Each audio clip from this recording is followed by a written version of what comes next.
He's a living national treasure, or national living treasure, or treasure living nationally.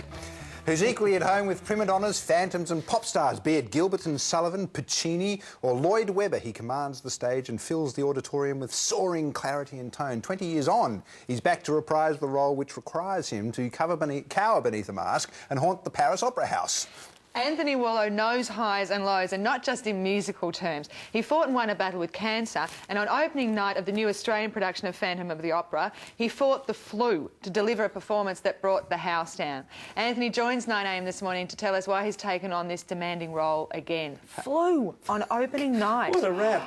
That's terrific. Hello, good That's morning. Your whole life Good morning. in a nutshell. Good morning. Can I just say, what are you? Are you a living national treasure? I looked this up on the I'm website. a half-dead national treasure. Do you want to see my plaque? Yeah. Are you carrying around with you? Yeah, a living national treasure. Tattooed. Were you opened by the Queen? Well, I better cut that bit. Shall we cut? What does it mean, though? What does it mean to you? Well, look, it's the closest thing to being knighted, I suppose, in this country. Yes. You know, it's pretty special. And the night, I have to say, was very, very moving. I mean, there were 100 of us.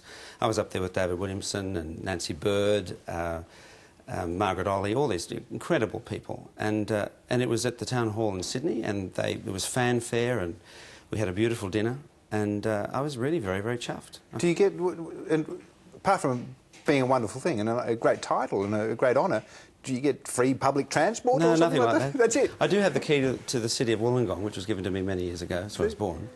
But that doesn't get me, to places. No, I figure you can pretty much But it looks drive good into on the Wollongong wall. anyway, can't you? Yeah, that's right. Look, we were just talking in the break about the main event. I saw you in the main event, Yeah. and it was extraordinary because I asked you about the transition from doing opera or musical theatre and then suddenly going onto stage, 15,000 people. Is it difficult to make that transition? Look, sometimes, because it's so vast, that it's actually easier to do it. I mean, the hardest thing for me is to work in an audience, and I have done this for maybe 150 in a small playhouse, because, you know, they can see your eyes, and you can see their eyes, and it's tough, because you're really under the microscope. In those vast arena kind of situations, and you've got very bright spots in your face, you're in your own little world, and they don't exist. Although I have to say, the night that we were being filmed, they didn't tell us that they were going to light the audience. Oh. These big, like, shafts of coloured light on the audience. So when we came out, expecting just to see, you know, this sort of world here, and you could see mothers and grandmothers and goodness knows what. And was that confronting? That was very confronting Yeah. for me. We got used to it. I mean, Olivia was freaking, but John's used to it. John was used to it. Oh, yeah, used to anything, sorry. Was that your John Farnham impersonation? No. I hope he's not watching. What was it like?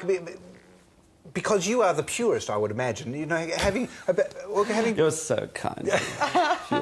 having come through opera, classically trained, I would understand.